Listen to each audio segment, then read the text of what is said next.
grande étape. Bonjour à tous et à toutes. Bienvenue donc pour cette masterclass cinéma de quartier. Alors je vous présente, je sais pas si voilà, je suis avec Jean-Pierre Dionnet, le sujet du livre, et avec Sylvain Perret, l'auteur du livre sur l'histoire du cinéma de quartier. Pour commencer, je vais d'abord tourner vers l'auteur et lui demander pourquoi un livre sur cinéma de quartier. Ça me trottait depuis longtemps, je suis spectateur de l'émission, enfin j'étais spectateur de l'émission pendant très longtemps, j'en ai déjà parlé à Jean-Pierre quand on s'était croisés, parce que le monde de la cinéphilie n'est pas si grand que ça, et puis en connaissant quelqu'un qui connaît quelqu'un, en allant aux bons endroits, au bout du festival, on arrive à rencontrer des personnes. J'ai croisé plusieurs fois Jean-Pierre pour lui dire que j'aimais beaucoup ce qu'il faisait, je pense que je ne devais pas être le seul, puis à force de me voir, il a peut-être dû enregistrer ma tête. Là c'est la personne bizarre qui me reparle de l'émission, de l'épisode de 2004 où j'avais parlé de attention les Martiens attaquent, voilà, etc. Et puis c'est quelque chose qui me trouvait parce que ça a façonné ma cinéphilie, comme je pense beaucoup de personnes à l'époque. Et quand ça s'est arrêté, je me suis aussi demandé, mais ça existe depuis quand finalement? Et puis qu'est-ce que j'ai manqué? Et donc j'avais essayé très modestement d'essayer de retrouver des informations à droite à gauche pour essayer de savoir quelle était la programmation, qu'est-ce qui était passé au cinéma de quartier. Alors les dernières années ça allait encore, mais pour les premières, je ne savais même pas en quelle année ça commençait. D'ailleurs, on lit beaucoup que ça a commencé en 89, pardon. En fait l'émission a commencé en 90. Ce qui a fait que quand je me suis décidé à faire ce bouquin, je suis allé à Bifi, dans la bibliothèque du film, qui est au-dessus de la Cinémathèque. C'est une grande bibliothèque de tout ce qui concerne le cinéma, avec tous les cahiers du cinéma, tous les positifs, tous les bad movies, toutes les revues, énormément de livres, et on fouille un petit peu, à telle année, etc. Et puis forcément en 89, je cherche, je me dis c'est quand même bizarre. Bon, les cahiers positifs qui ne parlent pas de cinéma de quartier, bon, je comprends. Mais par contre, que Bad Movies n'en parle pas, ça m'étonne. Alors je regarde le mois d'avant, le mois d'après, 3 mois après. Et puis, il y avait d'autres revues, il y avait Starflix, il y avait personne ne parle de ça. Puis avant, je cherche la bonne année, là je commence à trouver des choses, forcément. Donc il n'existait pas beaucoup de choses, et j'avais plusieurs questions. Je me disais que c'était quand même assez intéressant de raconter cette histoire. Une histoire, pour y en avoir d'autres, d'où le titre du livre. J'en avais parlé à Jean-Pierre, qui m'a donné quelques informations. Et puis j'ai fait ça, j'ai fait mes recherches en essayant d'interviewer pour essayer de comprendre le Jean-Pierre d'aujourd'hui, les informations que j'avais, donc les interviews de Jean-Pierre d'hier, et tout ce que je pouvais trouver autour. Donc dans les bouquins sur Canal+, il y en a quelques-uns, donc j'ai pu trouver quelques informations dans certains ouvrages, dont Lescure qui en parlait un petit peu, René Bonnel qui en parlait aussi un petit peu, et puis je suis allé voir des personnes qui avaient travaillé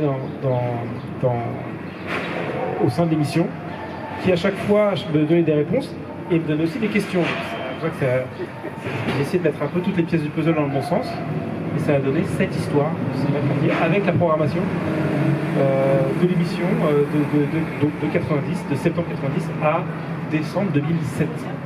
Alors Jean-Pierre, là c'est pourquoi avoir créé Cinéma de quartier. Je remets un peu dans le contexte. À l'époque, au niveau des cases de cinéma, il y a le ciné-club de Claude Jean-Philippe, il y a le cinéma de minuit de Patrick Brion, il y a la dernière séance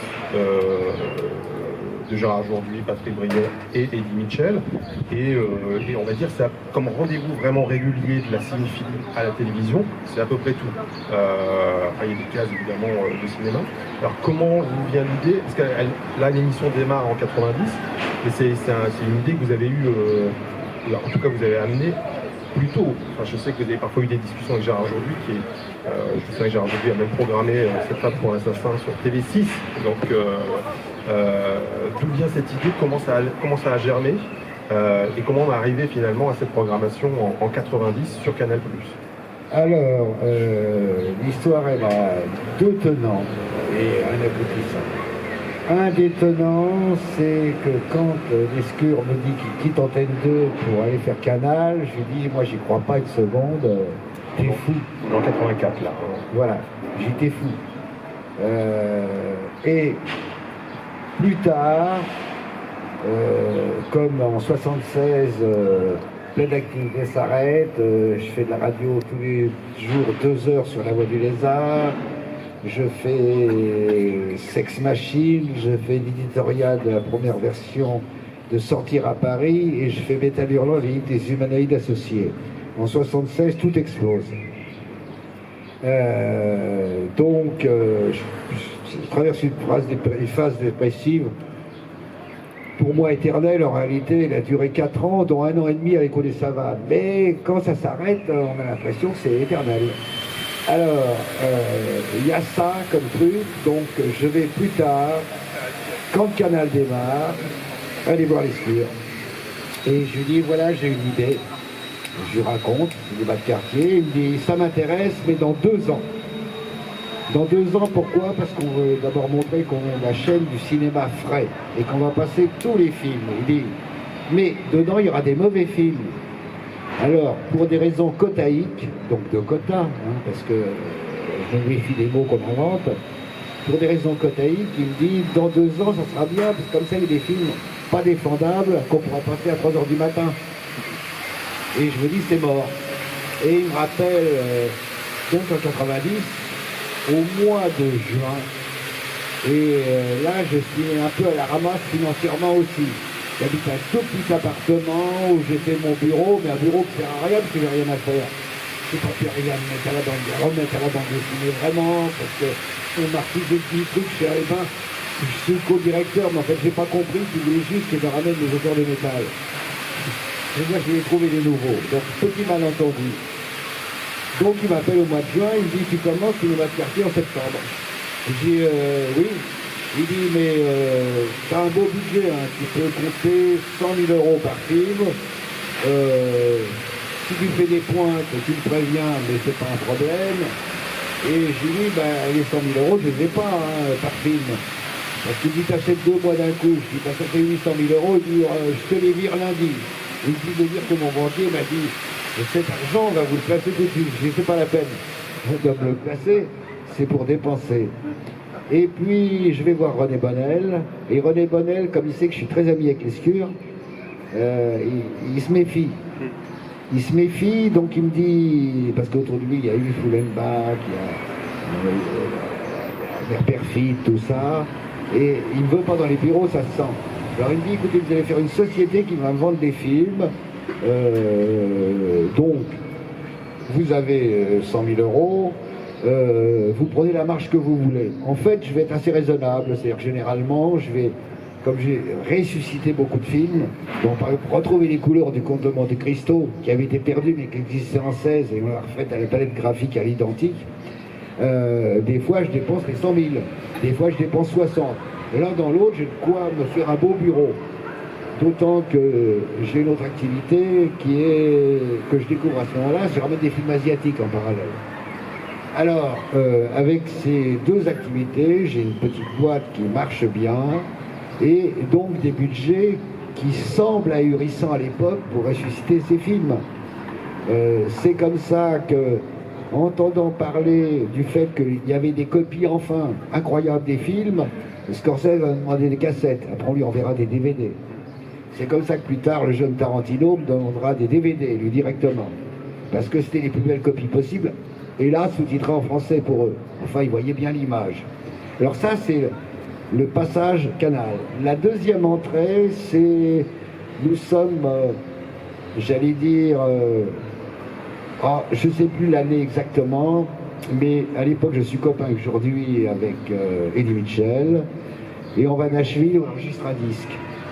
J'y retournerai l'année suivante, parce que je suis devenu copain avec Charlie McCoy, et donc je retournerai à Nashville. Mais là, on y va ensemble, et au bord de la rivière Tennessee, devant un mec unijambiste qui tient un fusil à pompe à la main, où il y a le bateau de Waylon Jennings, de Chris Christopherson, de Johnny Cash, enfin des Outlaws. Il commence à parler devant moi de la dernière séance. Ils ont déjà le titre, bon, une chanson. Et Eddie dit oui, moi j'ai passé tous les grands films américains, sauf ceux où il y a Victor Mature. Parce que je ne supporte pas Victor Mature. Je lui ai dit, mais c'est le sosie de Jean-Baptiste Mondino que t'adores. Il dit non, Jean-Baptiste il ressemble pas. Bon, ok. Et puis je lui dis, mais ça serait marrant que tu mettes aussi des films européens, des Hercule, c'est dans les trucs de Rital et tout, oh là là. Et un peu plus tard, on ira voir un Léon, il se lèvera pour 10 minutes en disant, tu m'as amené voir quoi? Ok. Donc je me dis, ouais, je pourrais faire l'équivalent essentiellement européen. Alors j'ai eu des regrets. Hein. Les regrets, c'est que mes quotas m'ont permis d'avoir quelques Américains, mais j'ai pas pu me pencher sur l'Asie. Oui, si je me souviens bien, vous aviez Canal+, et puis le CSA de l'époque exige 50% de films français ou de coproduction française, 30% d'européens et 20% d'étrangers. Donc là, ça peut être du russe, du japonais, voilà, de l'américain. J'ai pas été voir l'Asie. Sur l'année, voilà, sur l'année. Alors sachant que moi, je suis pas rusé du tout, mais je vais par exemple dire au moment de Noël, on pourrait passer 4 films de Noël. Un la veille, un le jour, un juste avant le Nouvel An et tout. Et ça marche. Donc, comme ça, c'est sur 2 années. Voilà, donc il y a 1 ou 2 trucs de vacances scolaires à ce moment-là. On pourrait dire vacances scolaires, hein, où je peux rajouter un film. Donc je vais le faire. Alors, pourquoi je ne suis pas allé voir en Asie? Parce que j'ai vu que c'était un continent énorme et que je pense que la priorité, c'est les quelques films américains, pour moi indispensables, genre des Ray Harryhausen qui sont américains. Oui, les Sinbad sont produits par la Columbia. Oui. Voilà. Alors après, ça va se réduire avec le temps. J'aurai droit plus qu'à 10%. Après, quand arrive Dominique Farrugia, j'aurai plus droit à rien. Puis après, il voudra que du français. Mais bon, j'aurais pas dû rester. J'aurais dû partir à ce moment-là. Il y a des endroits où on reste trop. On reste toujours trop dans un truc qui est devenu établi quand on voit que ça tourne vinaigre et qu'on fait à l'insu de son plein gré une programmation qui est moins bien, quoi. Si, il y aura un truc drôle avec Farrugia, c'est qu'il me dit, tu passes plus que des Français. Je dis, ok. Je dis, donc je vais passer les Tontons Flingueurs. Il me dit, oh écoute, celui-là on le voit tout le temps. Je dis, non, ça fait 30 ans qu'on l'a pas vu. Il dit, mais la scène de la cuisine. Je dis, oui, la scène de la cuisine. J'appelle Georges Lautner, que je ne connaissais pas encore, et puis bien sûr que ça fait 30 ans. Et donc je vais passer les Tontons Flingueurs et tous les Lautner. Et vous passez les Tontons Flingueurs avec, en tout cas il y a une diffusion avec commentaires audio, c'est filmé d'ailleurs, avec Georges Lautner et Valentino Valentini. Voilà, et c'est un moment. C'est un cas unique. Un moment magique, et sur le DVD on n'a pas pu les mettre à l'image tout le temps, parce que c'était trop lourd. Et c'est dommage parce qu'à la fin, enfin c'est pas dommage, c'est horrible, à la fin, Georges pleure. Il dit ils sont tous morts. Oui, il pleurait beaucoup sur la... Oui, il pleurait beaucoup. Mais là, il était vraiment... Valentino te débarrasse, c'est la vie. Hein. Ouais, c'est ça. Donc, et l'année suivante, à la catastrophe, il me dit, je veux une année où il n'y a plus que des Tontons Flingueurs. Donc j'ai passé tous les Di Constantine, tous les machins, mais il n'y en a qu'un de Tontons Flingueurs. Hein. Alors je passais quelques bons polars français, en noir et blanc, parce qu'il a dit, les Tontons Flingueurs c'est noir et blanc, donc il faut passer du noir et blanc, et du français. Il y aura un cyclo de sauté avec Michel Bouju. Ah, alors il y aura des grandes choses. Il y aura le cyclo de sauté avec Michel Bouju qui va voir sauter que je ne connais pas à l'hôpital, qui est mourant et qui doit avoir le temps de remonter tous ses films. Ouais, juste avant sa mort, il remonte ses films en coupant ce qui lui semble superflu. Voilà, alors, il coupait des fois 20 secondes ici, 30 là, des fois une séquence entière. Des fois 15 minutes, je crois, sur voilà, le son. 15 minutes par rapport à la sortie salle. Ouais, mais c'était, alors il me rapportait les nouvelles, il me disait, ouais là, je lui ai dit ce que tu m'as dit, mais...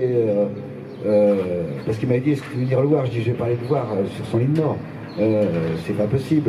Je dis, mais j'ai toujours adoré. Je lui dis, quand les gens de Hong Kong venaient à Paris, la même période, hein, je disais, c'est pas la peine de leur montrer des films d'action français. Hein. Donc je leur envoyais voir soit des Pascal Thomas de la bonne époque, soit des Claude Sauté. Et ils sortaient en disant, ah ouais, ça on sait pas faire. Ouais. Voilà. Alors, et donc, je sais plus où j'allais, mais j'y suis arrivé. Donc on va faire cinéma de quartier avec au départ, ça c'est un peu ce que déteste le plus Eddie Mitchell, on en a parlé, c'est les mecs avec des jupettes et des gros muscles. Et des rochers en carton. Et des rochers en carton qui jettent avec une absence de conviction telle qu'on voit qu'ils sont en carton. Et puis après, bon, on va passer par effectivement les grands maîtres, Bava en tête et tout. Le Giallo, le Giallo, beaucoup de films anglais. Oui, justement, le Triangle à 4 côtés, de Terence Fisher, qui était une vraie rareté. Voilà. Parce que vous faites doubler aussi des films. Hein. Oui. Et une copie sublime qu'on n'avait jamais vue de La Gorgone, qui pour moi est des plus beaux. Il est automnal, il est machin. Même si personnellement, déjà à l'époque, je préfère, parce que c'est très boulé, Fisher, qui les avait pas vus mais qui les a plus grand bien. Même si moi je préfère le culot de Roy Ward Baker. Oui, quoi tu ramasses Ah ouais, puis après tous les trucs de fou, Dr. Jekyll, Homicide, tout ça, les trucs, enfin. Alors je voudrais, évidemment, il y a la programmation hein, qui est incroyable. Et ce qui est aussi passionnant, c'est la recherche des copies, des droits. J'ai l'impression que vous avez sauvé un paquet de films à un moment où ils étaient sur le point de disparaître, où le matériel, évidemment, on parlait de 100 000 euros, mais vous avez un budget énorme déjà pour l'époque, pour aller voir des tout petits producteurs, parce qu'à l'époque il y a Gaumont, UGC, Pathé qui ont des films, mais on va pas voir les petits producteurs qui parfois ont disparu, les boîtes ont fermé. Il y a cette quête-là qui est incroyable, qui est très bien racontée par Sylvain sur les grands silences, avec Carlos Silva qui a l'air... Oui, Carlos Silva avec Pétatorus, parce que les Allemands avaient les copies, comme je dis toujours, les Italiens. J'ai des ancêtres italiens, donc je peux dire du mal. Les Italiens sont tous des menteurs. Oui, ils sont quand je leur demande s'ils ont les films. droits, ils disent oui, alors que souvent ils ne les ont pas, ils ont c'est un autre. Et quand je leur demande s'ils ont du matériel, ils disent oui. En fait, parfois ils n'ont pas les droits et parfois ils n'ont pas de matériel du tout. Alors heureusement qu'il y a les Allemands qui sont organisés, qui me disent est-ce que vous voulez la deuxième fin du Grand Silence? Moi je croyais que c'était... Oui, chez Technicolor Italie. Voilà. Alors, Technicolor Italie, des billets de 100 lire, je donne une liasse comme ça marche pas, je donne une deuxième liasse de billets de 100 lire. Quand la liasse est haute comme ça, le mec dit je vais voir. Il dit j'ai la copie. Il me sort une copie rouillée et tout, il dit dedans c'est neuf par contre. Bon, effectivement, dedans c'est pas neuf du tout. Dedans la copie est totalement pourrie, parfois en copeaux. Donc là je me sentirais comme ça. Mais la quête elle est. Alors il y a Carlos Silva qui arrive à tout trouver partout. Il y a aussi des trucs bizarres. Les premiers qui me donnent les films, parce qu'ils ont restauré au cas où, c'est UGC, c'est les frères Bayer. Donc ça va me faire 2 mois, garantie. Il y a Miracalo Silva, il y a Icône, la boîte de Mel Gibson, qui restaure plein de Hammer d'un coup. D'accord. Toc, ça me fait 10 ou 15 Hammer. Alors, un des problèmes essentiels, ça va être de lever les interdictions quand il y en a eu. C'est ça. Vous avez des problèmes de quota, mais aussi ces films sont parfois interdits moins de 18 ans ou souvent 16 ans. 16 ans à l'époque de leur sortie. Voilà. Pour la case de 9 heures, donc ils sont interdits et comme je passe soit le mercredi matin, soit le samedi matin, il faut absolument que je sois au maximum interdit au moins de 13 ans. Faire lever les interdictions, c'est souvent assez simple, c'est parfois lent, parfois il faut faire 3 fois la demande. C'est cher. Oui, c'est cher, et en plus, il y a un truc, c'est que souvent c'est pas le film qui discute, c'est le titre. C'est-à-dire qu'on ne peut pas lever l'interdiction d'un film totalement innocent qui s'appelle Sappho, Vénus de Lesbos. Parce que là, non. Ah non. On a du mal à lever des interdictions sur d'autres films qui ont des titres comme ça, qui sont des titres souvent trouvaillés, pas du tout faits pour la France. Il y a quelques jours, je ne sais pas si c'était avec toi, mais je disais que moi, un des films les plus étincelants des années 80-90, avec Celentano, sachant que Celentano, il a fait avec Lucio Fulci une quinzaine de films. Lucio Fulci, c'est avant tout un auteur de comédie musicale italienne qui a fait 4 films d'horreur. Et j'ai dit, il y en a quand même un des plus beaux, le plus beau Celentano des années 87-88, c'est Mon curé va en boîte. Alors on ne me croit pas. Il regarde la bande-annonce, il voit que ça existe, et c'est Pasquale Festa Campanile. Et c'est un film formidable. Alors, parce que c'est la série Mon curé, donc il les a fait. C'est l'époque aussi où je m'indigne. Je m'indigne dans Métal Hurlant, parce que l'infirmière n'a pas de culotte, avec Edwige Fenech. En fait, il fait partie de la série La Doctoresse. Et comme l'infirmière marche mieux, ils ont changé le titre. Mais moi, je dis, c'est quand même scandaleux d'avoir changé le titre, alors qu'on voit bien que c'est infirmière et doctoresse, c'est pas le même métier. Donc, voilà où on en est. C'est toujours des choses qui me scandalisent d'ailleurs, hein, parce que là, il ne faut pas déconner avec ça. Donc voilà, on arrive à traiter les films comme ça. Il faudra attendre Quartier Interdit qu'il ira peu de temps pour les autres. Alors dans les autres, il y en aura des un peu décevants parce qu'ils sont toujours interdits, mais ils sont pas. Oui. Voilà. Et Sylvain me disait que ça s'améliorait, tout comme les DVD de cinéma de quartier s'améliorent sur la fin, parce qu'il y a aussi des trucs qu'on apprend en route. Oui, bien sûr. Il y a ce que j'appelle, il me dit que j'ai pas passé salaud dans le Quartier Interdit.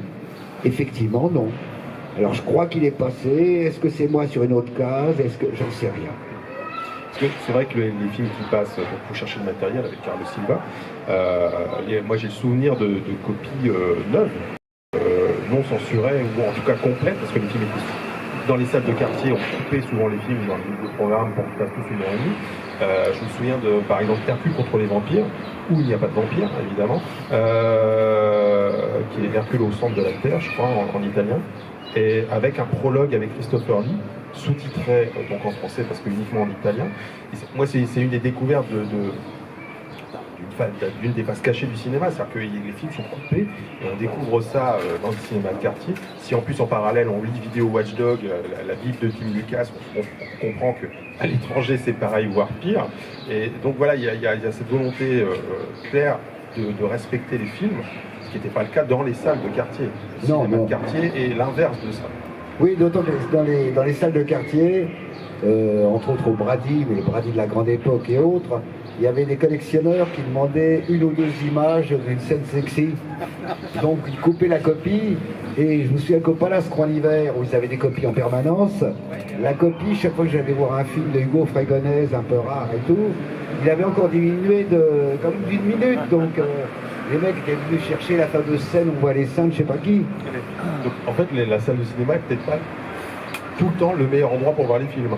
C'est ça que... Pas toujours, parce que dans les cinémas de quartier, ça tournait, et ce fétichisme qui était soit les seins, soit les pieds, beaucoup les pieds. Forcément. Ce fétichisme, il existait aussi dans les salles de province. Alors quand la copie circulait, bon, il y avait des mecs d'Aubusson qui disaient je veux les talons aiguilles de machine, et hop, on lui faisait, alors tant qu'à faire, on lui donnait 30 secondes, comme ça il avait les pieds dans tous les angles, parce que l'amateur de pied, l'amateur de sein, bon, une ou deux images ça lui suffit.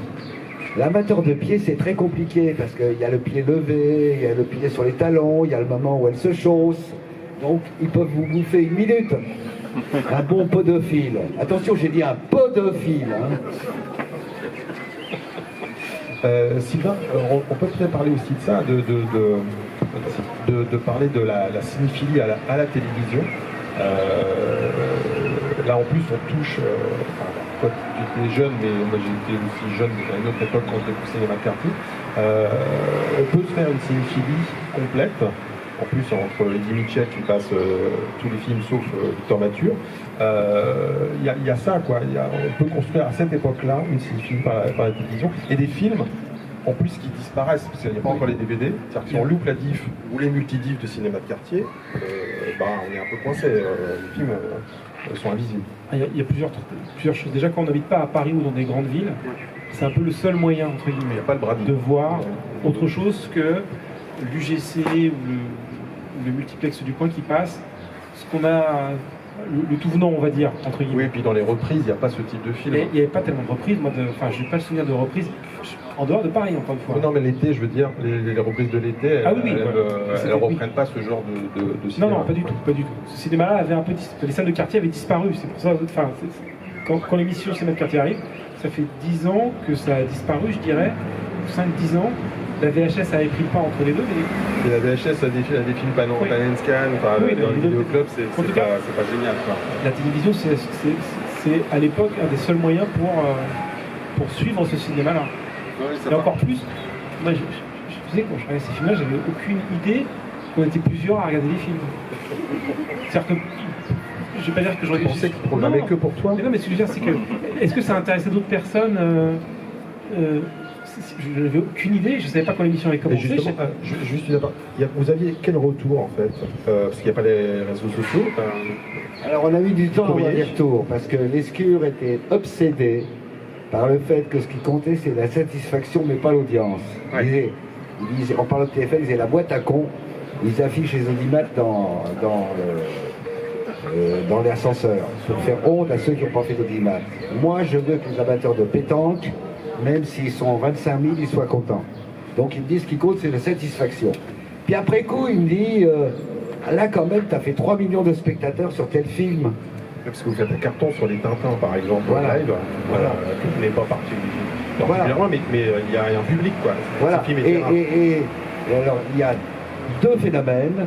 Le premier c'est que mes 6 meilleures audiences de l'année, la plus grosse passe sur TF1 ensuite, et les 5 autres passent sur M6. Et après vont arriver, personne n'y croit, les autres chaînes, et les DVD, et les cassettes qui vont se multiplier, qui vont être à un prix normal. Elles vont plus être rue du Colisée à 80 francs, elles vont être à 10 francs. Donc il y a un changement complet de paradigme qui fait que oui, alors en cours de route quand même, on n'est pas mécontent quand on fait des grosses audiences. Ça va me permettre de rajouter des titres. Effectivement, j'aime mieux faire une grosse audience que faire 200 000, ce qui m'est arrivé sur de très bons films. Mais dans l'ensemble, ça marche bien parce que c'est devenu un rendez-vous. J'ai un peu des états d'âme sur un truc, mais bon, ça me passera. C'est que des fois, les parents laissent les enfants devant et puis ils vont se balader, faire les courses et tout ça. Alors je me dis, ouais, il y a un ou deux films, puis je m'aperçois qu'ils sont comme moi. Ils aiment bien avoir des trucs qui sont limites. Et j'arrête de me poser la question, parce que j'ai connu des gamins de l'époque. Alors bon, il y en a qui me disent c'est ma faute. Kounen ou Gaspard Noé me disent, entre Métal Hurlant, qu'on a vu trop jeune, et les horreurs qu'on a vues dans le quartier interdit, ça nous a beaucoup aidé à coucher de notre cinéma. Donc, voilà, c'est sans fin. Oui, enfin, à partir d'un moment, les spectateurs viennent pour la case plus que pour le film. Puis vous aviez quand même cette faculté incroyable de vendre, survendre parfois certains films. J'ai des souvenirs de déception après votre présentation, j'étais chaud bouillant. Et après 1h30, un peu moins. Mais c'était bien, c'est ça qui était bien. On pouvait découvrir, peu importe le film en fait. C'est ça qui était, qui était très fort dans cette case, que ce soit un Peplum, un film de la Hammer, un Giallo, forcément la présentation on vendait le truc parfaitement. Tu voulais poursuivre sur le... C'est vrai que on est sur quasiment des sanctuaires avec la dernière séance. Les films sont présentés dans de très belles copies, en format respecté. Enfin, tout ça paraît surréaliste aujourd'hui, et on est prêt DVD. Donc est-ce que vous avez l'impression qu'il y a un moment, donc quand vous passez plus que des films français, et l'arrivée du DVD met fin un peu à la case, puisqu'on n'a plus besoin d'une case parce qu'il y a un relais sur un support physique, quelque chose comme ça. Parce qu'un monde s'ouvre à nous avec le DVD. Plein de films de tous les pays arrivent. Non, j'ai pas l'impression. J'ai l'impression que c'est un peu... J'ai vécu ça dans la bande dessinée. C'est-à-dire que quand il y a Métal Hurlant, il y a déjà l'Écho des Savanes et il y a encore Pilote qui est devenu mensuel.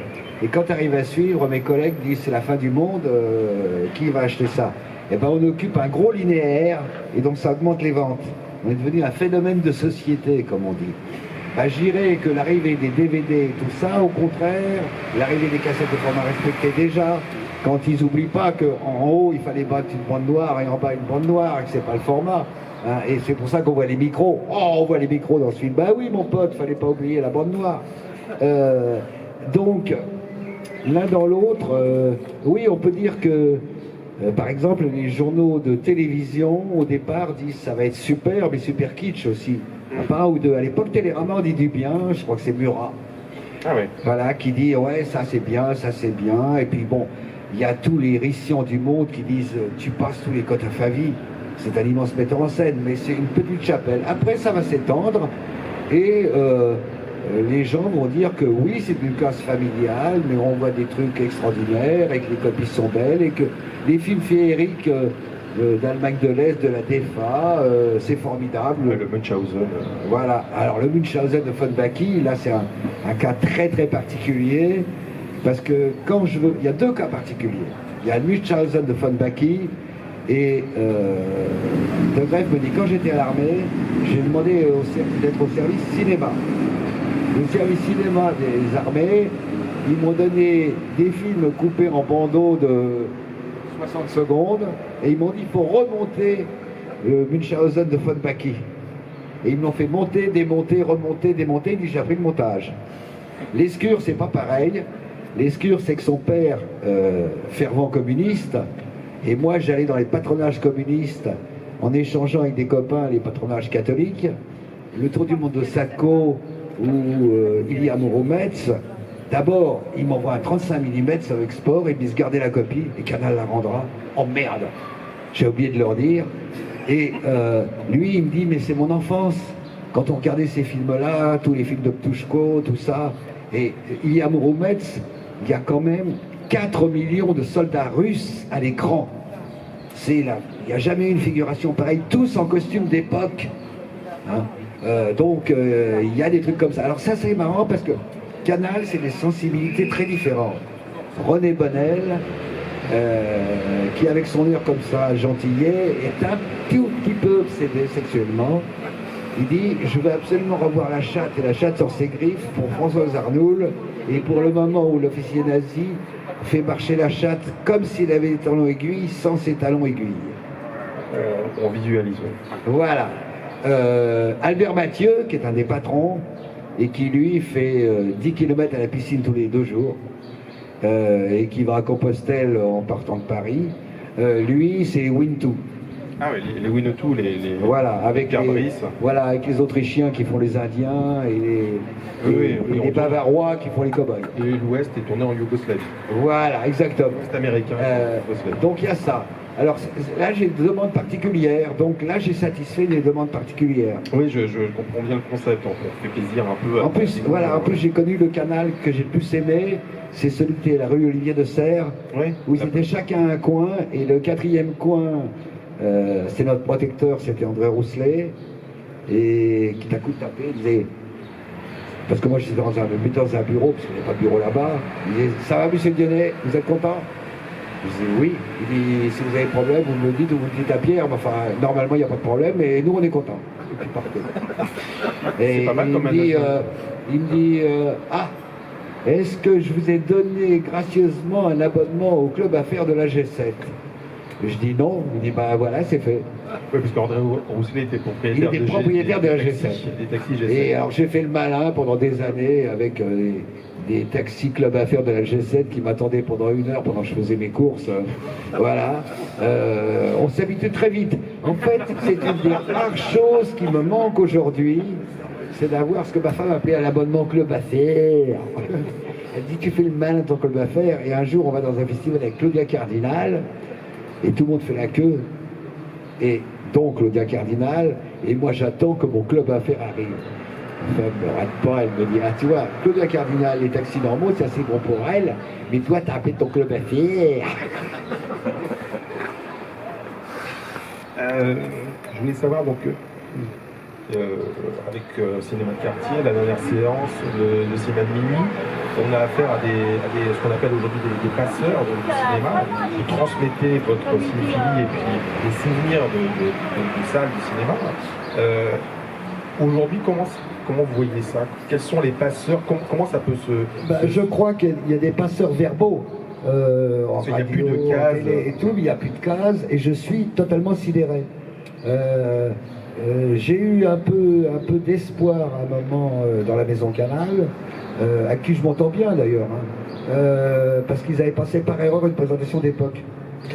D'accord. Et j'ai fait un petit mot à Monsieur Bolloré en disant merci, c'est très bien de l'avoir passé. Bon, j'ai pas eu de retour, j'en ai plus tard par Pascal Thomas qui m'a dit il était très content. Et ce qui fait qu'après, un jour, Pascal me dit, écoute, tu vas recevoir un message qui te fera plaisir. Ça a été simple, ça a été, si nous, on ne sait pas où sont les vieilles présentations, on n'en a aucune idée, sont dans des piles infernales. Mais si vous voulez utiliser les présentations, vous trouvez le matériel. Si ce n'est pas des films de Studio Canal, vous pouvez. C'est comme ça que j'ai donné à Carlotta les Tsukamoto, avec un long interview et tout. Donc j'ai accès à toutes ces présentations, qu'évidemment je donne gracieusement, parce que où ça a été tourné, avec quelle équipe, comment, je veux pas que tout le monde me tombe dessus. Hein, on ne sait jamais, je suis pas sûr du réal, si c'est le réal, est-ce que c'était la SFP ou dans un studio, oula, je vais pas me retrouver avec des procès à mon âge, un procès ça dure toujours 15 ans, alors on va éviter. Mais je trouve que cette case, elle manque, et quand on a annoncé du cinéma de quartier sur Canal, je me suis dit, merde, il aurait fallu faire des présentations, reprendre les anciennes, ou mélanger les deux, parce que on a beau dire, si on veut toucher autre chose que les gens qui achètent 1000 à 3000 DVD, il faut sortir les grandes ordres, ou effectivement, je suis de mauvaise foi. J'aurais adoré passer, par exemple, la comédie musicale avec Beko, qui vient d'être restaurée là par Gaumont. Tu l'as passé. Hein? Tu l'as passé. Ah, c'est à pâté, ouais.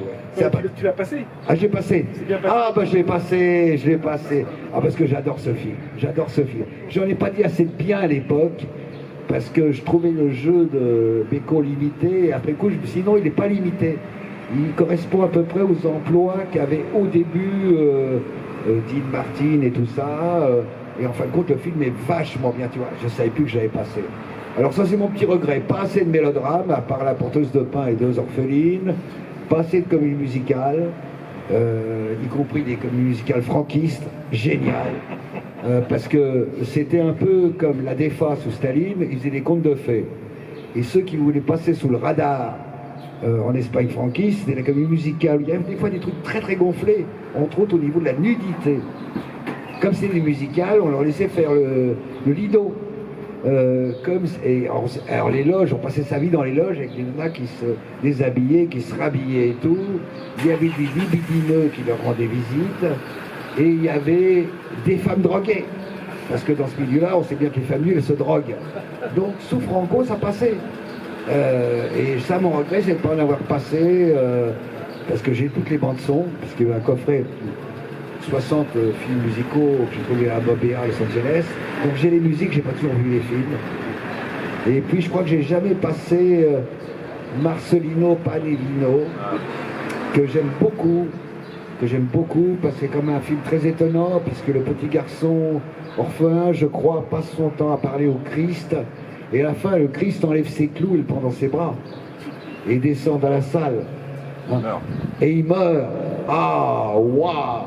Ça, je ne l'ai pas passé. Ça, je regrette, parce que c'était un film profondément chrétien, mais qui pouvait s'adresser même à un public d'incrédules, pour des raisons d'ailleurs un peu profanes, peut-être pour se moquer du film, ce que je ne tolérerais pas.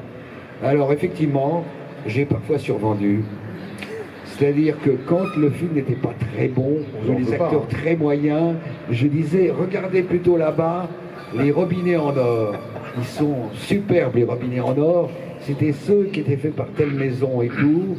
Et puis quand même, la séquence de film dans le film, c'est le cas de Casino de Paris, qui est tourné par quelqu'un d'autre, à une rythmique totalement différente, et dans le film, on a donc un film et un deuxième film dedans, qui est monté par d'autres, qui est réalisé par d'autres, qui est éclairé par d'autres. Donc c'est un film enchâssé. C'est un peu le manuscrit trouvé à Saragosse, mais avec Beko. Alors effectivement, si je vous dis ça et que vous voyez le film, vous allez dire, il ment un peu.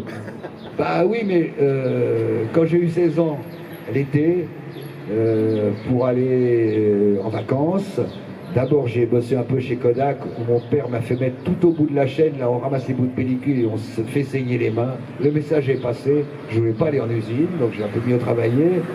Et puis l'année suivante, j'ai aidé un copain à vendre des salades sur le marché de Livry-Gargan. Donc c'est là que j'ai appris à porter la voix. Elles sont belles mes laitues, elles sont plus belles que les vôtres. Achetez mes laitues, elles sont vertes, elles sont bonnes, les autres laitues sont nulles, ah mes laitues et tout. Voilà, donc on apprend. Alors oui, j'ai parfois survendu, oui, c'est exact. Mais bon, vous ne seriez pas resté. Non, mais c'est pas un reproche, hein, ça fait partie du charme de la case. Sylvain, oui. Oui, je parlais des passeurs qui ont un peu disparu. Est-ce que maintenant. Je suis pas sûr que c'est disparu. Non, mais est-ce que c'est dans les festivals, dans les comme Panic Cinéma par exemple non mais ou autre, mais il y a ces cases-là où ce que fait Jean-François Roger à la Cinémathèque, les rendez-vous cinéma. Alors, là déjà il y a une erreur, c'est que pareil, si tu parles de Paris, encore une fois. Non, mais c'est pas grave, mais en fait, je pense que les grands passeurs, ils ne se limitent pas qu'aux grandes villes. C'est ça qui est assez magique. Et là, on a des choses qui sont formidables, qui sont sur YouTube, qui sont en podcast, qui sont même en retour de fanzine. On était chez Metaluna, c'était il y a 2 semaines. Et le linéaire de livres était plein de personnes qui écrivent dans leur coin des bouts d'articles sur tel film, sur tel genre, sur telle filmographie. Alors, mais c'était juste pour dire un truc, il y a aussi des villes énamourées. Toulouse, il y a la Cinémathèque de Toulouse. Et pendant qu'on passait des trucs incroyables, les autres cinémas de la ville passaient une programmation semblable. Tout d'un coup, il y avait plus, je sais plus si c'était des films d'horreur une fois, ou une autre fois c'était des films de musclore. Et à Toulouse, tout d'un coup, on a découvert que dans la ville, il y avait d'autres films comme ça, c'est incroyable. Alors il y a ça, faut pas sous-estimer la province. Et alors il y a un truc extraordinaire aussi, c'est qu'il y a des vagues. Maintenant, tout le monde a vu Wickerman. On est d'accord. Et pas celui où on me demande à Nîmes, celui où on me demande à Nancy et tout, maintenant c'est Tsukamoto de Tetsuo. C'est-à-dire que tout d'un coup, grâce à Carlotta d'ailleurs, on a ressorti Tsukamoto, et tout d'un coup, on me dit, non, je dis non, Wickerman c'est fait. Je dis non, mais justement, c'est Tetsuo. Et ça, pour continuer dans ce que dit Jean-Pierre, c'est vrai que après l'arrêt de l'émission, donc en 2007, tu as très peu présenté de films italiens. Je me souviens, chez Carlotta, encore une fois, mais c'est un radar de 3 Bava que tu avais présenté, mais en 2008, et c'est quasiment tout. Après, tu as présenté d'autres films plus récents. Il y a eu les Asian Stars, c'était des films coréens, japonais, hongkongais, qui avaient moins de 10 ans pour la plupart, ou 5 ou 10 ans grand maximum, des Junito, etc. Et puis après, tu as présenté du défense, mais tu t'es jamais enfermé là-dedans. En fait, même si Cinéma de quartier était très très large, parce qu'on voyait du Melville, on voyait parfois quelques films américains, mais du cinéma italien, espagnol. Avec Claude Chabrol. Ah ouais. Oui. Ah ouais. Claude, c'était un phénomène. Parce qu'on a fait un été avec des films de Claude Chabrol, bon c'est normal. Et puis après j'appelle, il me dit, tu m'appelles pourquoi? Je suis en fait ton âge. Je dis, c'est pour présenter quelques films de Aldrich dans les derniers. Il dit, les 12 salopards, les 12 derniers, j'arrive. Et il y avait un film qui est sorti en version complète, qui était passé en cinéma de quartier, alors que la version complète, c'était un film qui faisait 120 minutes, qui avait été réduit à 90 minutes. L'ultimatum des 3 versions. Et il y avait 3 versions, et la dernière version qui est arrivée en France en salle, elle faisait 40 minutes de moins, ou à peu près, ou 50 minutes de moins. L'ultimatum des 3 mercenaires. Avec 3 mètres, je crois. 3. Mais oui, avec leur 3 Les 5 mercenaires. Non, pas les 7. Ça, c'est sûr. Oui. Non, mais enfin, pour revenir à ça, je pense que la cinéphilie aujourd'hui, elle existe, elle est extrêmement. Elle est très chaotique, il n'y a peut-être pas de fil rouge, il n'y a peut-être pas de tuyau unique comme la télévision. Parce que la télévision, je vais dire que personne ne la regarde, mais très peu de personnes aujourd'hui regardent la télévision en direct. Parce qu'on sait qu'il y a des moyens. Elle est désacralisée, on va dire plutôt. Donc on ne la regarde pas tous en même temps pour en parler le lendemain. Il y a beaucoup de chaînes. Il y a beaucoup de moyens de voir ces programmes-là en différé. Donc on a un peu perdu le côté messe. La messe, je ne suis pas croyant, donc pas pratiquant, mais je sais qu'une messe, c'est le dimanche matin, à telle heure, et 1 heure avant, c'est pas possible, 1 heure après, c'est trop tard. Et voilà, donc ça donne, il y a ce côté sacré et ce côté régulier donne la valeur aux choses. Et quand vous présentez en DVD des films comme de Douglas Sirk, est-ce que c'est parce que le travail est à faire aussi désormais sur ces cinéastes-là, plutôt que sur Bava où le travail est fait et où il essaie ouais, peut-être bien, même sûrement, que je ne pourrais pas revenir au cinéma de quartier, je l'ai fait une fois bien, et maintenant quand je vois certains sont toujours défendables, d'autres moins. Tout comme je disais qu'en voyant un flic de Belleville, quand j'ai passé l'intégrale Melville, un flic ça a mal vieilli, il y a des grosses longueurs. Donc peut-être que j'ai moins les œufs énamourés, ou peut-être que ça sera fait par quelqu'un d'autre, hein, parce qu'il y a plein de passeurs possibles. J'ai perdu le fil. Non, je parlais de Douglas Sirk, enfin, tous ces Ah oui, alors cinéastes. Douglas Sirk, ça a été simple. Quand j'ai vu qu'on avait tout, les Douglas Sirk, Universal, et récemment ils ont passé sur OCS, mais ça a duré qu'une semaine, tous les RKO, je me suis dit je vais les voir dimanche. Dimanche c'était parti, parce que c'est pas des films qu'ils mettent en avant en plus, et ils ont souvent les droits pas longtemps, alors ça c'est très très énervant. Bon, j'ai vu Douglas Sirk que j'aimais beaucoup. Pour moi, Minelli est plus important, mais Minelli dispersé, on peut pas faire grand chose. Sirk, c'était l'idée d'appuyer sur le truc, jusqu'à ce qu'on fasse le coffret. Quand on a fait le coffret, on a vu qu'il marchait très bien. On a refait un coffret encore moins cher et tout. Et Douglas Sirk, maintenant, est une évidence pour beaucoup de gens. Alors qu'à l'époque que je voyais au studio Action à Lafayette, c'était pas Raoul Walsh, c'était pas Minelli. Hein. Les choses ont changé. Alors Douglas Sirk, c'est sûr. Là, on va faire en 2 ans une intégrale William Dieterle. C'est un metteur en scène formidable et je trouve que les meilleurs Preston Sturges, c'est les scénarios qu'il a fait pour Dieterle, parce qu'il devient sec à un moment et méchant, Preston Sturges. Tandis qu'avec Dieterle, c'est sublime. Bon, bah, je pense que William Dieterle, en l'enfonçant tous les 2 mois sur 2 ans, on va arriver à faire la même chose. Alors évidemment, j'ai dit, il faut aller voir le directeur de la Cinémathèque suisse, donc j'oublie le nom à la seconde, mais je connais que lui, qui a fait un bouquin sur Dieterle extraordinaire. Je dis parce que je vais quand même pas aller piller son bouquin, et on ira le faire bien sûr pour faire bien les choses. Alors là, il y a un effet quand même, l'obligation créée par ce que tu as dit de la dispersion et tout, c'est que si on arrive à travailler au très long terme sur des grands metteurs en scène, c'est vachement bien.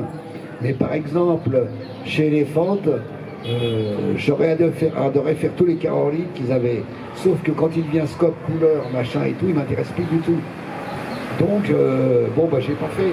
Parce que j'avais envie de faire les 8 noirs et blancs bien, pas les 4 12 couleurs avec Michel-Ange qui tend le bras, qui sont pas bons du tout. Donc, faire une intégrale de quelqu'un, ça peut être Bava ou autre, il faut que celui-là le permette ou l'autorise. Qu'il arrive à avoir fait que des bons films ou des moyens, parce que c'est marrant dans des carrières de grands metteurs en scène qu'il y ait des fois 1 ou 2 trucs qui soient pas bien du tout. Hathaway par exemple, je suis tombé sur le livre de son producteur avant-guerre quand il a fait que des westerns, et que son producteur vient lui dire il y a un truc, on ne peut pas s'en sortir, c'est Peter Robertson. C'est infaisable. Alors il dit je vais le faire. Et son producteur dit chaque fois qu'il y avait un truc qu'on n'arrivait pas à faire, qu'on n'arrivait pas à finir, qu'on n'arrivait pas à tourner, je le donnais à Henry. Et il y arrivait toujours. Il dit si bien qu'après la guerre, je lui ai dit tu peux faire 1 ou 2 films pour te faire plaisir. Parce que je lui donnais des voitures qui ne marchaient plus à démonter, à remonter entièrement et à faire rouler. Alors, il y a des trucs comme ça extraordinaires. Et on s'est dit qu'à Hathaway, il avait besoin de l'adversité pour régler le problème. Et tout d'un coup, il vient du western. Gary Cooper, qui vient du western, devient un type délicat, vaporeux, charmant, dans un truc, comme un truc de grand malade, quand même. On est en prison ou on est mort la moitié du film. Peter Ibbotson, c'était 35, 37, je crois. Ouais, c'est ça. Film de malade. Qui est avant Madame Muir, mais qui est dans la même lignée. Oui, il est un peu comme le portrait de Jenny, je rajoute. Oui, portrait de Jenny, absolument. C'est ça. Mais c'est un triangle, ces 3-là. En plus, vous avez pleuré comme des veaux, comme disait Schlingo. Mais c'est magnifique parce que l'amour est plus fort que la mort. Et la mort, on l'emmerde. C'est pour ça d'ailleurs que Peter Ibbotson, que machin, avait été soutenu par les surréalistes avant tout en France. Qui pendant trop longtemps, en gros jusqu'à la guerre, après ils se rigidifient comme on dit, soit ils deviennent coco mais grave, au sens russe, soit comme breton tout d'un coup, ça non, ça oui, il est surréaliste, lui homosexuel, non, il vient très con, même s'il a eu du génie à un moment. Pour moi, ouais, il a eu du génie à un moment. De toute façon, on a le droit d'avoir du génie, même si on a du génie pendant 30 secondes, c'est toujours ça de prix. On a encore du temps. Qu'est-ce qu'on... Comme vous voulez. Non, je voulais juste... ouais. Si les gens ont des questions aussi, n'hésitez pas. Je voulais juste une dernière question. Qu'est-ce qui marchait dans le cinéma de quartier? Est-ce qu'il y a eu des phases. Est-ce que le Peplum a bien marché, puis un peu moins? Aujourd'hui, ça marche plus du tout, ce Peplum, vu qu'il n'y en a aucun qui sort en DVD, parce que c'est des bides monstrueux, et ça n'intéresse plus personne. Est-ce qu'il y a eu des périodes où vous vous êtes dit, voilà, il faut qu'on arrête de passer tel genre de film, parce que... Ça s'est passé avec les gros musclés, ouais. Pour le Peplum, à un moment, avec les rochers en carton-pâte, etc. La production n'était pas toujours de voilà. haute qualité. Il y a un moment, voilà, ça s'est passé sur le Giallo quand j'en prenais des moyens. Parce que j'avais pas toujours accès à tous. Et comme Carlos Silva était aussi un cinéphile, il disait celui-là quand même, le scénario est 2, la photo est 2, oui, mais le film était de personne. Il y a aussi des coches que j'ai ratées. On en parlait tout à l'heure. Quand j'ai passé La Porteuse de pain et 2 orphelines, donc Maurice Cloche à son sommet, j'aurais pu passer plus de mélos. Bon, j'ai passé des grands mélos avec Jean Marais, mais j'aurais pu passer plus de mélodrames parce que le public de mélodrame, c'est un public de quartier. Au lieu de vouloir des gens qui s'entretuent, il veut des gens qui pleurent, qui meurent, qui se trouvent dans les égouts pendant la moitié du film. Non, mais ceci dit, ça c'est de la réflexion après coup, ça n'a pas grand intérêt parce que dans l'énergie, on réalise que les mecs tout d'un coup, on n'en peut plus du péplum soi-même et les mecs n'en peuvent plus. En fait, je crois qu'on ne fait pas les choses en pensant tellement aux gens. Généralement, on se rend compte tout seul que, oui, c'est encore un péplum. Encore un massiste. C'est le même rocher. Parce qu'il y a aussi ceux qui recyclent. Stock shot, l'Atlantide de Ulmer, le décor avec l'espèce de statue comme ça, ça a été recyclé 40 fois. Donc je me disais, cette espèce de déesse mythologique derrière qui a une tête de chien, ça fait combien de fois qu'on la voit? Alors moi aussi, je me disais, je suis en train de recycler. Alors même si on n'avait pas d'envers, c'était quand même, je disais, ça c'est la reine chacal. Non, c'était un dieu chacal et à côté une reine serpent. Voilà, excusez-moi. Et alors je me trompe peut-être, mais sur le cinéma japonais, il y a eu beaucoup de Godzilla, tout ce qui est kaiju dans le cinéma quartier, ou est-ce que... J'ai pas l'impression qu'il y en a eu beaucoup. On a un non, il sait lui, non, il n'y en a pas eu. Spécialiste. À Tarragon. Ah oui, à Tarragon. D'accord. Il n'y a pas Matango Voilà, et puis voilà. Rodan, peut-être en DVD. En DVD, il y a Motraco. Ouais, non, voilà, c'est ça. Je me suis plutôt éclaté le peu de temps que j'ai eu les DVD. Où là, j'ai pu passer Le Couvreur de la Bête Sacrée, qui n'a pas été réédité depuis. Et d'autres comme ça. Et pourquoi? Parce que mon quota se réduisant, je passais les 4 films américains que tout le monde voulait. Et je ne me suis pas aventuré en Asie, alors que je m'y aventurais sur les récents. Mais comme les Japonais sont des gens très très comme ça, c'est très compliqué aussi à l'époque de leur acheter peut-être. Voilà, alors je ne pouvais pas leur acheter, déjà leur dire que je ne voulais pas Ozu, mais que je voulais Kitano, et c'est pas pour vous Miyazaki, c'est pas pour vous. Si j'avais commencé à leur dire je veux Miyazaki et des films de Honda, j'étais plus identifiable. Parce que j'ai le souvenir que c'est grâce à vous qu'on a eu Porco Rosso. Oui. Vous aviez acheté Totoro. Voilà, acheter d'abord les cassettes au marché des voleurs où j'allais acheter des valises qui étaient tombées du camion. Et à côté, il y avait la Totoro et le truc, j'ai acheté. Et j'ai demandé à quelqu'un de me traduire. Et les deux, j'ai mis 2 ans à les acheter parce qu'ils disaient c'est pas pour vous. C'est pas pour vous. En plus, Ghibli était. Et puis alors, il y a eu un. Là, je balance sur tout le monde. Il y avait beaucoup de distributeurs de films asiatiques. Sur le marché, à l'époque où je ramène Totoro et machin. Et je me souviens, c'était au festival de Tokyo Kyoto. Et mes collègues, je vais pas dire de nom, sauf Jean-Pierre Jackson, ils viennent tous me voir et ils disent « Est-ce que c'est vrai que t'as acheté les Kitano ?» Je dis « Oui. » Oh, il allait voir l'autre, il dit « T'as vraiment acheté les Kitano ?» Oh, oui. Ah. Et j'ai eu tout le monde qui est venu me voir. Et ce qui m'a fait rire, enfin ça me fait pas rire du tout, c'est qu'il y a un des types qui était les plus opposés, on balance maintenant, les plus opposés à tout ça en disant que ça n'avait aucun intérêt, que c'était nul, que c'était à chier, c'était Manuel Chiche. Et Manuel Chiche, il a tout ressorti avec The Jokers.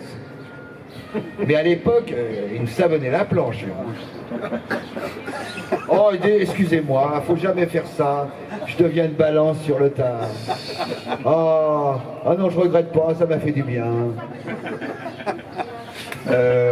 S'il y a des questions, pour démêler un vieux souvenir enfoui, un traumatisme peut-être de jeunes téléspectateurs.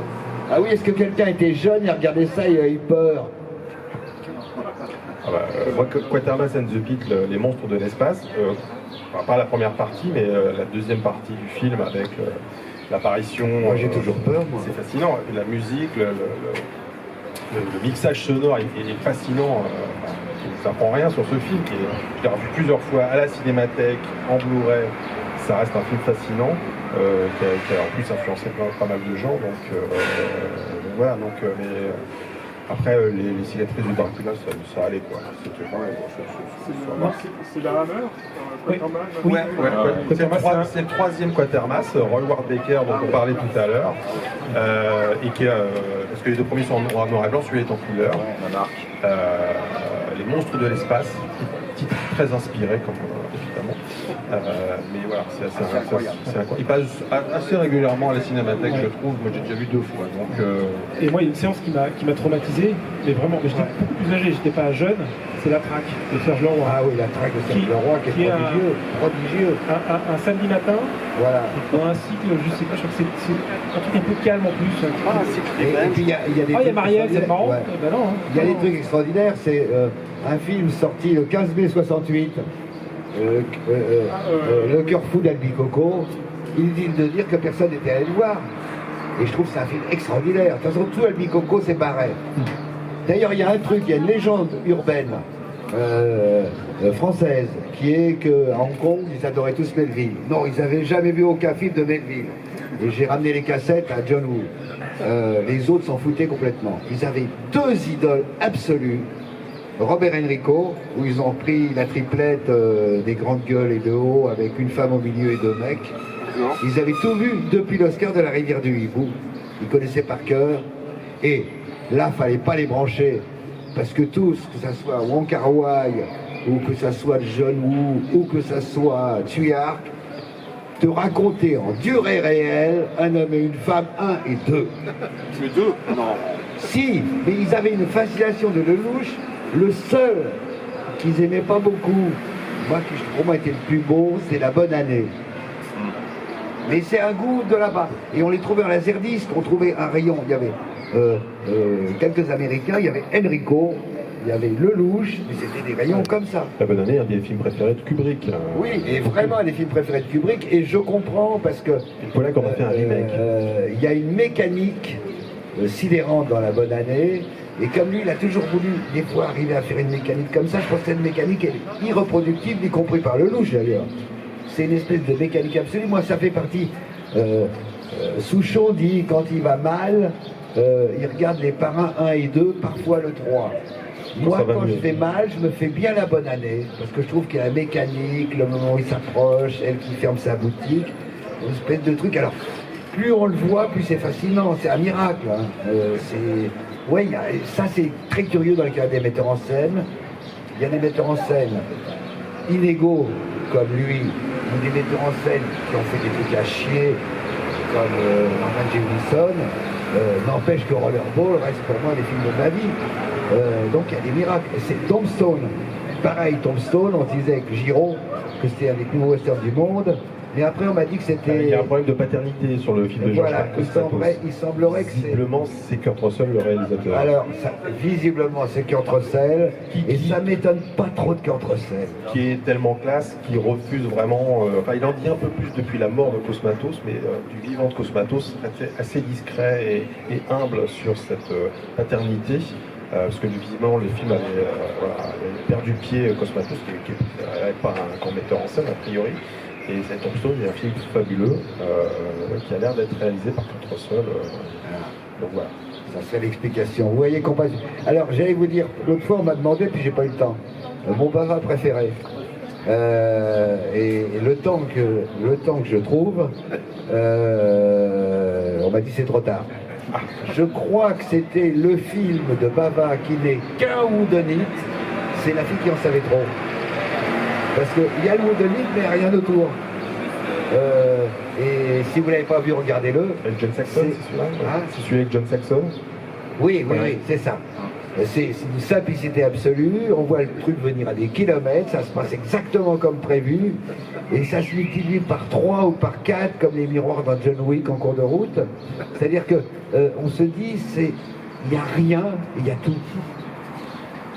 Et vous avez passé aussi Rapid Dogs, ce film inachevé de Mario Bava qui s'appelle Chien enragé. Ah, donc il y a eu multiples versions, je me souviens c'est un film qui n'est pas sorti, tourné en 74, je crois. Le producteur meurt ou un accident. Ça, c'était un film à problème. Ouais. Les seuls problèmes qu'on avait, ça a été parfois sur des films qui n'étaient jamais sortis en France. Parce qu'il fallait qu'on les présente, non pas par rapport à la censure, mais par rapport à je ne sais plus quelle association qui régulait les télévisions et tout. Et c'était pas des comiques. Hein. C'était pas des comiques. C'est-à-dire qu'en fait, eux, s'ils avaient l'occasion, ils auraient interdit tous les films que j'ai passés. Les Chiens enragés, on a réussi à leur amener des coupures de presse, justement, des cahiers du cinéma, de machin, du Nouvel Observateur, de Télérama, qui disaient que c'était génial. Alors, si on a le tampon Télérama, on est sauvé. C'est un film dont je crois qu'il a circulé pendant des années en copie muette, en fait, parce que le son avait été perdu, ou en tout cas pas terminé, je crois. Et donc le film, à la fin des années 90, a été complété, enfin, les musiques ont été ajoutées.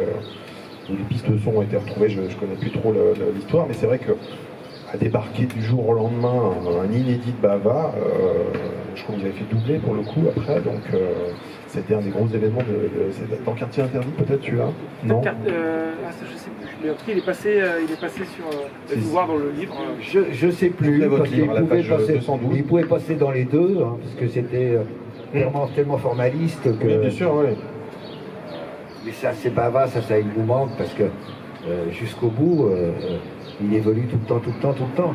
Moi, j'adore les obsessions récurrentes d'Argento, mais en même temps, je suis fasciné par l'espèce de caméléon qui était Bava, qui soit finissant les films des autres, soit faisant les siens, puis à toute vitesse, les trucs.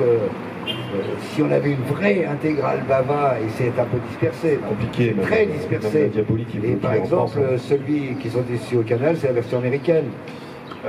Oui. Non, c'est dans la collection de Jean-Baptiste de Torre. Oui. Avec le montage américain et la musique américaine. Les Mille et une nuits. Les Mille et une nuits, ouais. Et ça, c'est bien dommage, parce que la musique, elle n'est pas. Des questions? Vous passiez les films de Jacques Tourneur, par exemple Alors, les tourneurs, ils sont passés chez Eddie Mitchell. Oui. Voilà. Chacun son précaré. Voilà. Alors, on était là-dessus, on n'était pas. Comment dire on n'était pas concurrentiel, dans le sens que. Je sais plus si à un moment, on s'est perdu de vue avec Eddie, mais une ou deux fois. On s'est appelé, à l'époque on se voyait beaucoup, pour lui dire, je lui disais, je ne l'ai plus mais j'avais ça, je me disais, ouais il est d'accord, ou appelle Gérard qui est à Londres, il est toujours à Londres, appelle Gérard, et puis Gérard me disait, ouais ça me fait chier, parce que je voulais passer 4 Horizon, tu m'en prends un, je dis bon je me couche, il disait par contre, je vais peut-être passer un petit, je sais pas quoi, il disait, oh oui bon moi je comptais mais pas vraiment, voilà. Non, il y avait une espèce de gentleman agreement. J'ai pas connu Claude Jean-Philippe, mais avec Brion également. On se tenait au courant, par exemple, des programmes Noël. Parce que c'est là qu'on risquait le plus un doublon. C'est-à-dire un doublon, ça veut dire une surenchère. Parce que l'ayant droit, à qui on vient demander en même temps, qui dit « Oh, c'est Canal, cling, cling, c'est FR3, cling, cling », tout d'un coup, on ne pouvait plus acheter. Je vais vous dire un truc que j'ai fait avec... quand j'ai acheté les films asiatiques, j'ai beaucoup rigolé. Il y avait Christophe Gans, c'est un type qui achetait pour Métropolitane. Et au début, on était les deux. Alors, moi, je prenais plutôt les polars et tout, eux, plutôt les sabres et tout. On s'entendait très bien. Les acheteurs étaient formidables. Puis on voyait que les mecs commençaient à s'intéresser à tout ça. Plein de nouvelles maisons qui arrivaient. Et ils nous énervaient parce que dès qu'on passait dans un stand, ils passaient derrière et puis ils demandaient ce qu'on voulu acheter, et puis ils faisaient une surenchère parfois. Alors, on avait préparé un coup formidable, c'est qu'on arrivait avant tout le monde. on récupérait en VCD ou en DVD des films qui allaient être projetés. Le VCD, c'est un DVD, on ne peut pas arrêter en route. Donc, il faut le voir d'une traite et on ne peut pas accélérer, on ne peut pas ralentir. C'est pas mal d'ailleurs.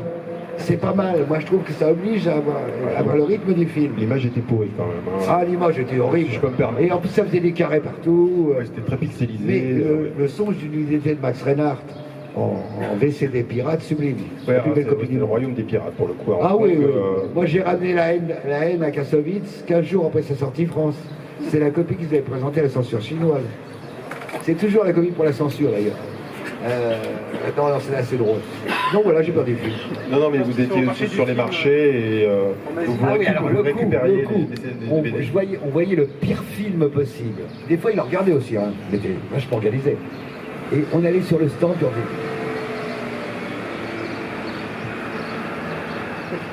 Et les mecs, il y a 2-3 mecs qui allaient dans le stand, et ils disaient, moi je veux ça. Le mec disait, 300 000 $.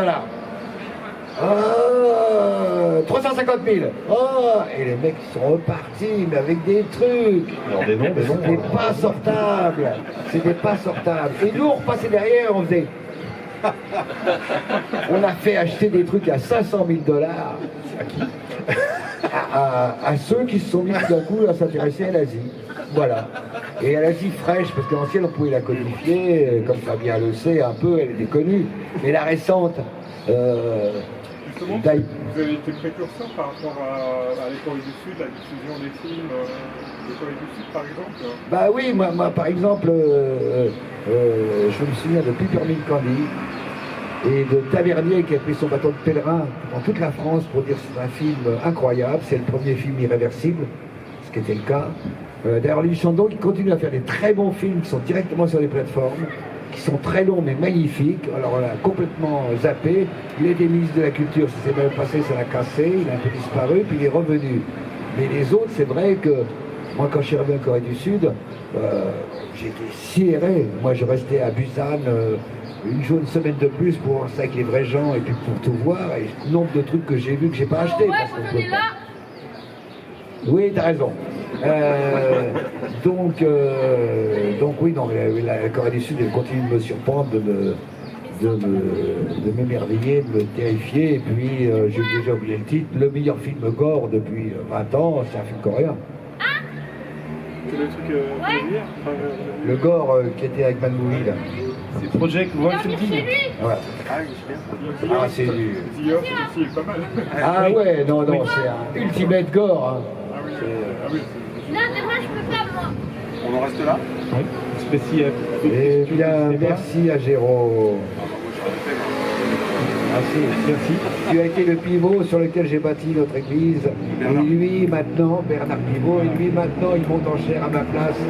Et moi, je reste au pied, avec des enfants de cœur. Ouais, on n'a pas fait de questionnaire de Proust, mais merci beaucoup. Jean-Pierre, merci Sylvain. Faites une dédicace. On va boire un verre boire un et verre. moyen de faire signer ce livre par les auteurs présents. Merci.